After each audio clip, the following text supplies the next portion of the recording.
Perguntei aqui se atendeu às expectativas do ex-presidente. Acho que a Mônica Bergamo ouviu ali do quarto andar e ela conseguiu conversar agora há pouco com o ex-presidente Jair Bolsonaro e já trouxe na coluna dela a resposta. Bolsonaro diz que Tarcísio foi preciso e conciso em depoimento do STF. O ex-presidente gostou do depoimento que o governador de São Paulo deu ao STF agora cedo, destacando então que ele foi preciso e conciso, e também negou que estivesse esperando uma atitude diferente do governador, em que ele confrontasse o ministro do STF, Alexandre de Moraes.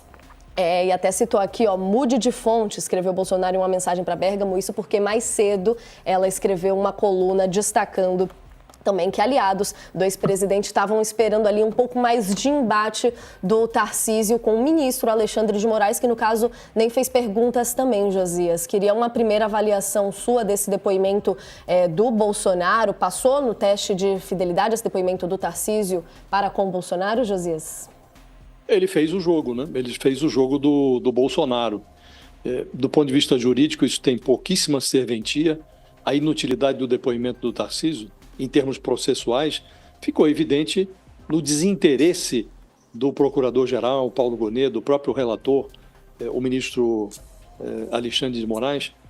Ambos não se interessaram em fazer perguntas ao Tarcísio de Freitas. O Tarcísio está a caminho de 2026, então ele está pagando um pedágio salgado ao depor como testemunha do Bolsonaro no Supremo. E ele faz isso mesmo sabendo que talvez esteja enfeitando a sua biografia com o golpismo a troco de nada, porque o Bolsonaro está flertando com a hipótese de excluir o Tarcísio do seu testamento político. Está cogitando adotar uma opção dinástica, escolher ali a Michele, o Eduardo Bolsonaro como vices, para lá na frente, quando a candidatura dele estiver evidentemente descartada pela Justiça Eleitoral, ele converter uma pessoa da sua família em candidato à presidência, né? Agora, para o Tarcísio, não é bom politicamente, porque pior do que o bolsonarismo primário é o bolsonarismo inocente do governador de São Paulo. Esse bolsonarismo que aceita todas as alegações do Bolsonaro a seu próprio respeito. E nessa ação penal sobre o golpe, isso inclui concordar com a tese de que tudo que está na cara não passa de uma conspiração do sistema contra um democrata injustiçado.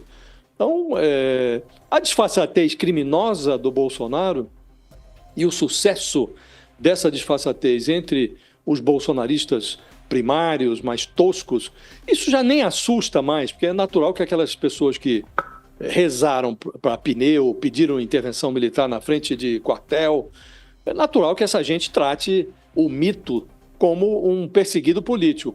Agora, espanta mesmo quando o Tarcísio de Freitas, esses seus apoiadores do Centrão, entre eles o Ciro Nogueira, que também prestou depoimento hoje, quando esses personagens, intimados pelas circunstâncias a escolher entre o Bolsonaro e a democracia, eles fazem uma opção preferencial pelo cinismo.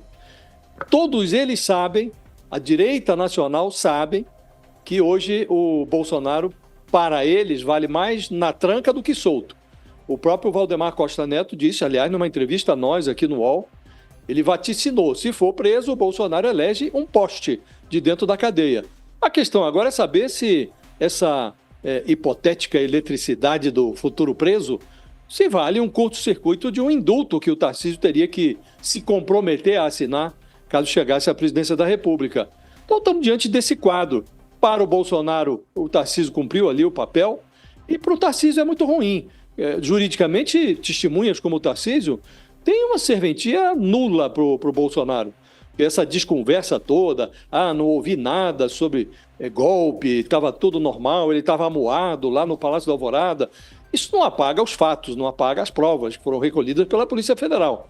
E politicamente, esse conservadorismo hipoteticamente sensato, representado pelo Tarcísio, está beijando a morte sem a garantia de que o nome do governador vai estar no inventário político do Bolsonaro, que é hoje um futuro presidiário, né?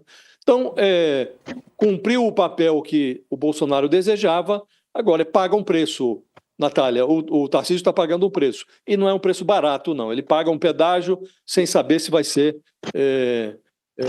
se vai ser produtivo para ele, se vai dar lucro político para ele, porque o Bolsonaro até aqui não se comprometeu com o Tarcísio. Queria te ouvir também sobre isso, Lê, até um pouco do clima desse depoimento hoje. O que tinha ali de sinalização, de ambientação ligada a 2026 na fala de Tarcísio hoje?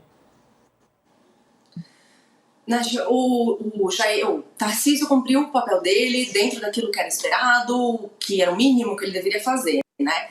Mas ao longo da manhã eu fui conversando com pessoas para entender como que elas estavam avaliando isso, pessoas do entorno do Jair, tenho conversado muito com pessoas do entorno do Tarcísio também. A colocação que eu tenho ao fim desses depoimentos Tarcísio cumpriu o mínimo que ele deveria ter cumprido, mas ele não vai ser o candidato da família em 2016 para a sucessão presidencial. Tarcísio não será esse candidato. É uma coisa que está, neste momento, até agora, está cravada por pessoas, por fontes muito próximas do Jair e do Kassab também, mas por dentro da família é isso que eu tenho para trazer. Por quê? O que eles colocam esse depoimento, no mínimo, é isso que o Josias colocou agora. Juridicamente não faz diferença, mas era a questão política pela qual precisava. Olhando como foi o desempenho de Tarcísio em relação a alguns fatos que são muito importantes para a família Bolsonaro. Tem 3 pontos que nessas conversas as pessoas me levantam que basicamente explicam um pouco este mau humor que define que o Tarcísio não vai ser o candidato. Um deles, por exemplo, é a questão da anistia. Que o Marcos Pereira, o presidente do Republicanos, o Tarcísio é filiado ao Republicanos. O presidente do Republicanos, ele desde o ano passado, né, ele nunca fez um trabalho árduo pela anistia do 8 de janeiro, se deixou ali o negócio correr na Câmara, enfim. O que me falam o Tarcísio nunca se posicionou para o Marcos Pereira para dizer, olha, se você não fizer um posicionamento público, eu vou sair do partido. Ele nunca usou o peso político que ele tem para fazer pressão sobre o Marcos Pereira, que é o presidente do partido ao qual ele é filiado. Então, que isso pegou muito mal com a família Bolsonaro.